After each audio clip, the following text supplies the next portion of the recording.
Tell me what's on your mind.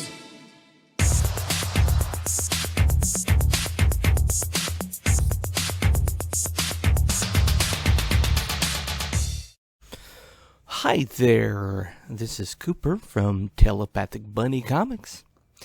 The show is How to Write Comics Good. Because good is the opposite of bad. And well is a hole in the ground from which you draw water. Today's topic is not one I'm very happy about. But when the Meyer lawsuit was dropped, there was a deluge of people who were calling anyone upset man babies, and that it's none of our business, and it's his lawsuit to drop, and that we can't know what kind of stress it was putting on him, and that we should mind our own business. Well, see, I don't see very many videos that are covering the possible reason why people would be upset. And so, even though no one watches my videos, I thought I would add my voice to the, at least someone to say what's going on. If you are going to say that it's none of our business, I would rebut that by saying he made it our business. Okay? This is what he did.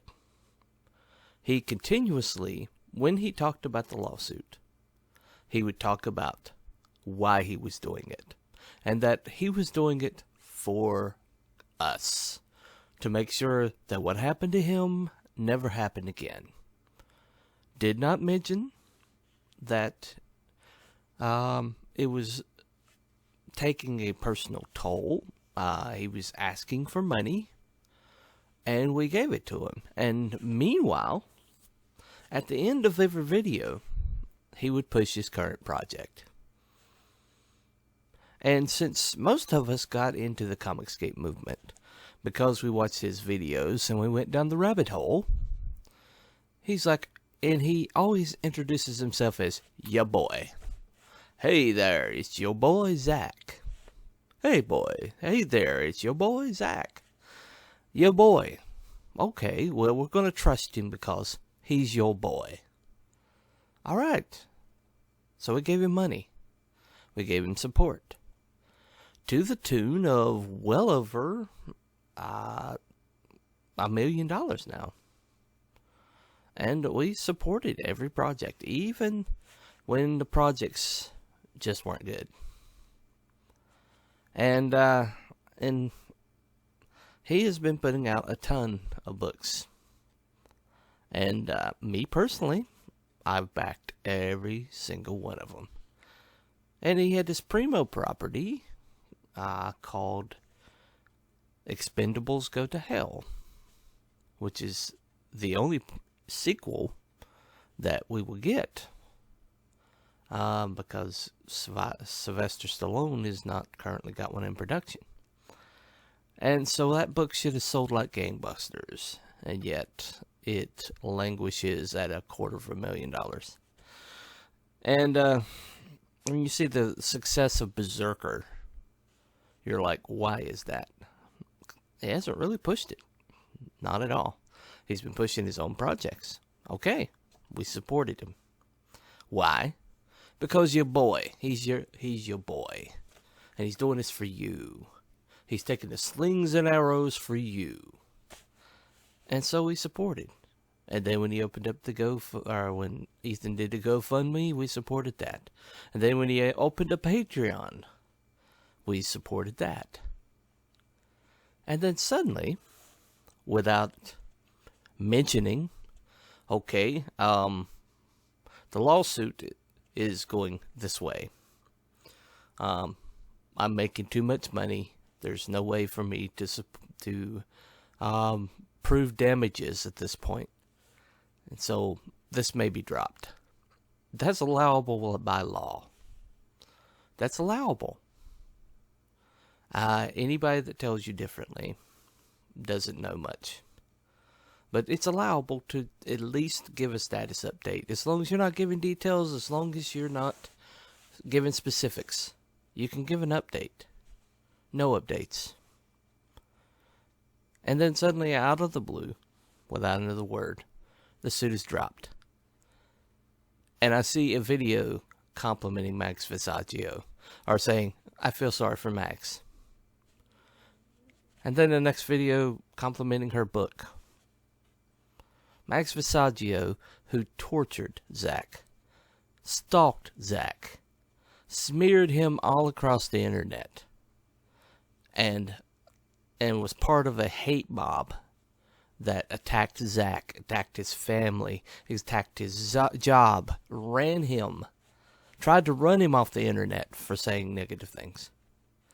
Because he pointed out that she's a middling talent at best. Now he's making complimentary videos. Let me point something out. Let me introduce you to someone. I got really fascinated by the ex-Scientologist movement. HBO put out a movie called Going Clear, talking about Scientology, that people escaping. One of the lead voices of the ex-Scientology movement was this guy, Marty Rathbun. Now, he was formerly a leading light of Scientology. He was the chief thug. He was the guy who terrified people. And he would go on these big, gigantic conferences, and he would be a keynote speaker. And he suddenly just, boom, disappeared. And then he surfaced 2004. Let me bring up the Wikipedia. So he left Scientology in 2004. And he went underground. Now, the Tampa Bay Times put out a story talking about ex-Scientologist, and he spoke out. And then suddenly this movement started. Ex-Scientologist inner circle started talking about what happened to them in Scientology, and it was terrifying. The leader of Scientology, a little weasel by the name of David Miscavige, would kept people in virtual prison, attacked them, tortured them, mentally and physically, and then some of them escaped. And this gentleman, he spoke out. He did videos, he did conferences, did things like that. Well, meanwhile, he was being stalked. He was being terrorized. Him and his burgeoning little family. And his wife, especially, sued David Miscavige, the leader of Scientology, who was ultimately ordering all this. And they had a good case. They had a case that was moving forward because he was never in Scientology. So it was all about the abuse. And then suddenly, in 2013, right here, in 2013, Mark Rathbun's wife, Monique, non-Scientologist, filed suit against the Church of Scientology, alleged 4 years of harassment by the church. The suit was withdrawn May 2016, Monique saying, "My husband and I have effectively achieved the primary purpose of the lawsuit, which originally intended to serve by our own independent efforts." As they fired their lawyer, and then they suddenly dropped the lawsuit. October 2014, Rathbun filmed an encounter, that's part of the case. But then something else happened.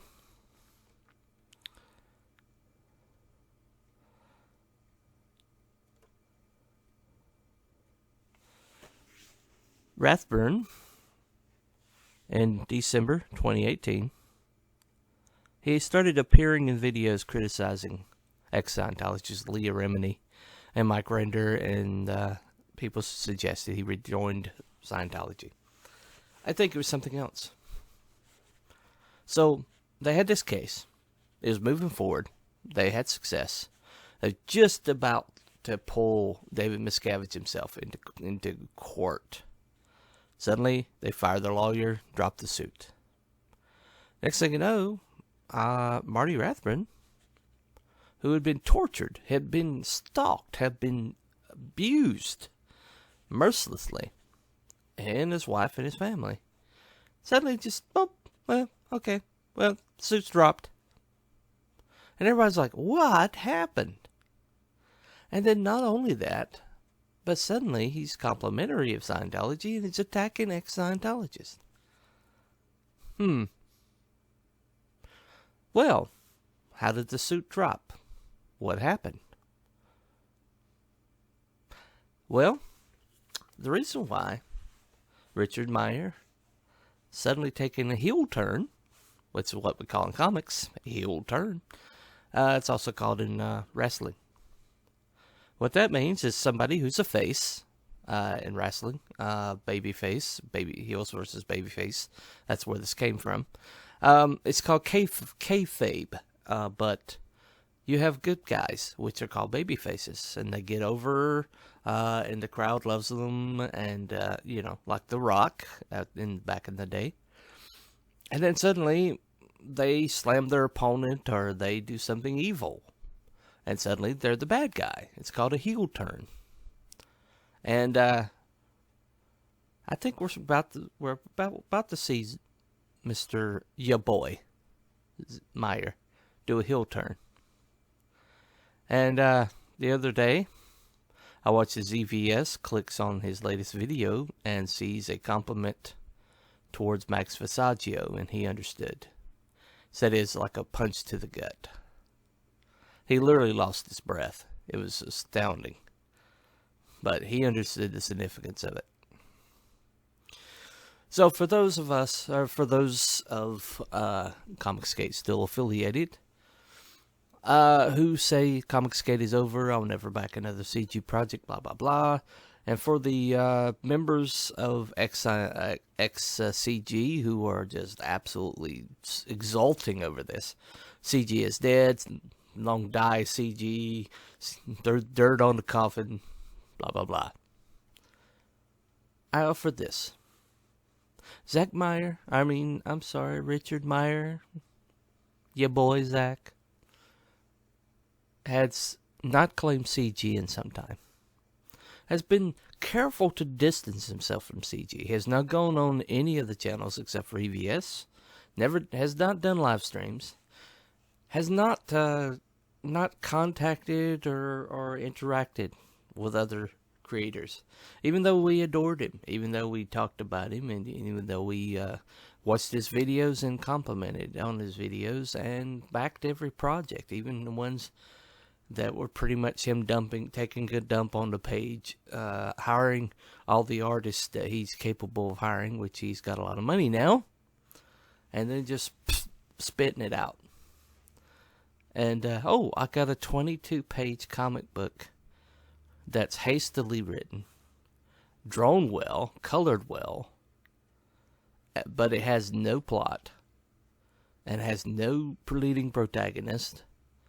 And it was spit out in a matter of months. And it's 22 pages for $15. And I'm supposed to be okay with that. Watch Inch High Comic Books breakdown of what's wrong with Pandemic. I think he says it better. But I digress. What we're seeing here, Marty Rathbun terrorized people in Scientology, became ex-Scientologist. This is taken from a video where he is criticizing ex-Scientologists who stood with him, who had his back. Look at the eyes.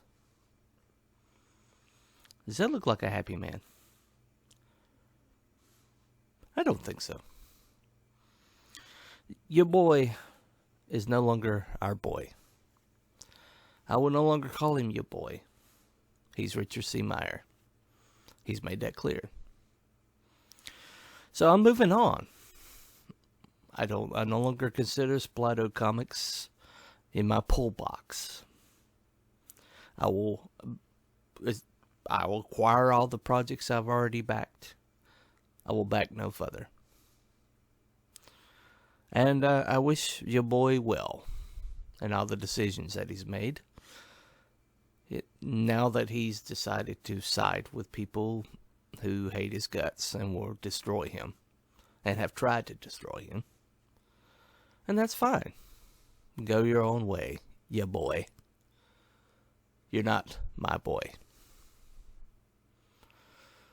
And that is Cooper here at Telepathic Bunny Comics. Y'all have a nice day.